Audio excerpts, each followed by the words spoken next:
ನಿನ್ನೆ ದಿನನೇ ನಾನು ಪ್ರಸ್ತಾಪ ಮಾಡಿದ್ನಲ್ಲ. ಈಗ ಕೋಲಾರದ್ದು ನಿನ್ನೆ 8 ವಿಧಾನಸಭಾ ಕ್ಷೇತ್ರದ ಎಲ್ಲ ನಮ್ಮ ಕ್ಯಾಂಡಿಡೇಟ್ಸ್ ಇರ್ಬೋದು, 3 ಜನ MLAಗಳಿರ್ಬೋದು, ಎಲ್ಲ ಬಂದಿದ್ರು.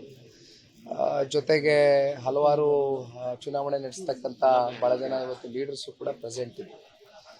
ಇವತ್ತು ಅದೇ ರೀತಿ ಮಂಡ್ಯ ಜಿಲ್ಲೆಗೆ ಸಂಬಂಧಪಟ್ಟಂತೆ 8 ವಿಧಾನಸಭಾ ಕ್ಷೇತ್ರ KR ನಗರನು ಸೇರಿದಂತೆ ಸೊ ಪ್ರತಿಯೊಬ್ಬರು ಬಂದಿದ್ದಾರೆ. ತಮ್ಮಣ್ಣ ಸಾಹೇಬರು ಇಲ್ಲೇ ಇದ್ದಾರೆ, ನಮ್ಮ ಜಿಲ್ಲಾಧ್ಯಕ್ಷರು ಇದ್ದಾರೆ.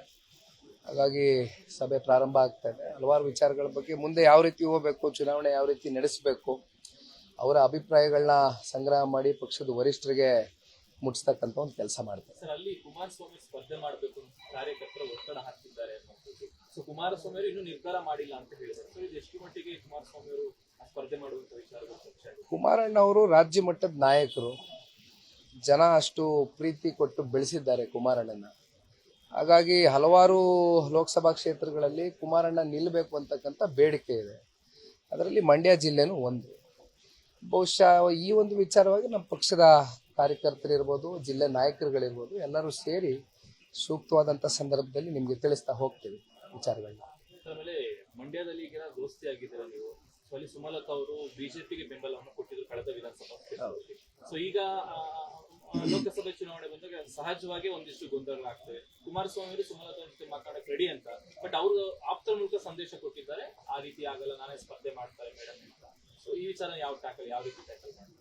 ಈಗ ಮಂಡ್ಯದ ಸಂಸದರು ಬಂದ್ಬಿಟ್ಟು ಬಿಜೆಪಿ ಜೊತೆ ನಾನು ಇದ್ದೇನೆ ಅಂತಕ್ಕಂಥ ಒಂದು ವಿಚಾರವಾಗಿ ಈಗಾಗಲೇ ಹಲವಾರು ತಿಂಗಳುಗಳಿಂದ ಪ್ರಸ್ತಾಪ ಮಾಡಿದ್ದಾರೆ.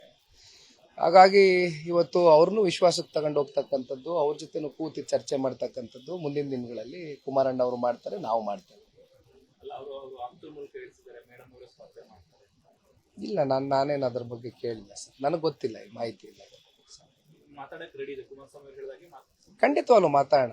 ಇವಾಗ ಅವರು ಬಿಜೆಪಿ ಜೊತೆನಲ್ಲಿ ಇದೀನಿ ಅಂತ ಹೇಳಿದಾಗ ಸೊ ಪ್ರತಿಯೊಬ್ಬರನ್ನು ನಾವು ವಿಶ್ವಾಸಕ್ಕೆ ತಗೊಂಡು ಹೋಗ್ಬೇಕು. ಕಾರಣ ಏನಂದ್ರೆ we are part of India today.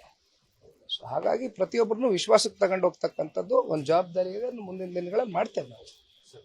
ನಿನ್ನೆ ಕಾಂಗ್ರೆಸ್ ನಿಲುವು ಸ್ಪಷ್ಟಪಡಿಸಿದ್ದಾರೆ.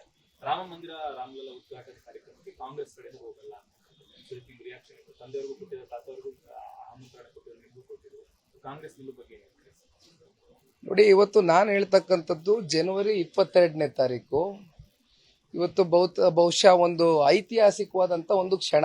ಪ್ರತಿಯೊಬ್ಬ ಭಾರತೀಯ ಪ್ರಜೆಗೂ ಕೂಡ ರಾಮ ಮಂದಿರ ಅಯೋಧ್ಯದಲ್ಲಿ ಇವತ್ತೇನು ಓಪನ್ ಆಗ್ತಾ ಇದೆ, ಇದು ಒಂದು ಐತಿಹಾಸಿಕವಾದಂಥ ಕ್ಷಣ. ಇದರಲ್ಲಿ ರಾಜಕಾರಣ ಬೆರೆಸ್ತಕ್ಕಂಥದ್ದು ನನ್ನ ಅಭಿಪ್ರಾಯದಲ್ಲಿ ಒಬ್ಬ ಯುವಕನಾಗಿ ಸರಿಯಲ್ಲ ಅಂತಕ್ಕಂಥದ್ದು ನನ್ನ ಭಾವನೆ. ಅವ್ರು ಹೇಳ್ತಿದ್ದಾರೆ ಬಿಜೆಪಿ ರಾಜಕಾರಣ ಮಾಡ್ತಿದ್ದಾರೆ, ಇದನ್ನು ಚುನಾವಣೆಗೆ ಬಳಸ್ಕೊಳ್ತಿದ್ದಾರೆ, ಅದಕ್ಕೆ ನಾವು ಹೋಗ್ತಿಲ್ಲ. ಬಹುಶಃ ಕಾಂಗ್ರೆಸ್ ಪಕ್ಷದ ನಾಯಕರುಗಳಿಗೆ ಈಗಾಗಲೇ NDA ಮೈತ್ರಿಕೂಟಕ್ಕೆ ಬಿಜೆಪಿ ಹಾಗೂ JDS ಇಬ್ಬರು ಒಟ್ಟಾಗಿ ಒಂದು ಚುನಾವಣೆ ಸ್ಪರ್ಧೆ ಮಾಡ್ತಾ ಇರ್ತಕ್ಕಂಥದ್ದು ಅವ್ರಿಗಾಗಲೇ ಹತಾಶರಾಗಿದ್ದಾರೆ.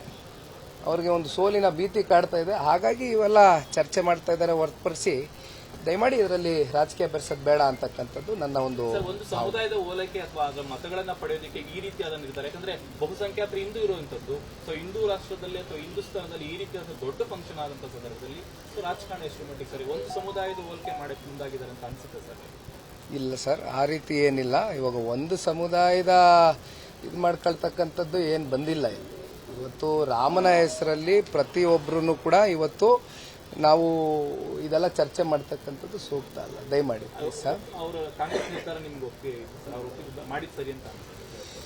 ಸಾಕು ಬಿಡಿ ಇದ್ರ ಬಗ್ಗೆ ಮಂಡ್ಯದಲ್ಲಿ CS ಪುಟ್ಟರಾಜು ಕೂಡ ಸ್ಪರ್ಧೆ ಮಾಡ್ತಾ ಇರೋ ಮಾತು ಕೇಳಿ ಬರ್ತಿದೆ. ಅಂದ್ರೆ ಆಕಾಂಕ್ಷಿ ಕೂಡ ಆಗಿದ್ದಾರೆ ಎಂಬ ಮಾತು. ಇಲ್ಲ, ಅದು ಇವತ್ತು ಕೂತ್ಕೊಂಡು ಚರ್ಚೆ ಮಾಡ್ತೀವಲ್ಲ ಮೀಟಿಂಗ್ ಅಲ್ಲಿ, ಜನಗಳ ಅಭಿಪ್ರಾಯ ಸಂಗ್ರಹ ಮಾಡೋಣ ಏನಂತ. Okay, thank you.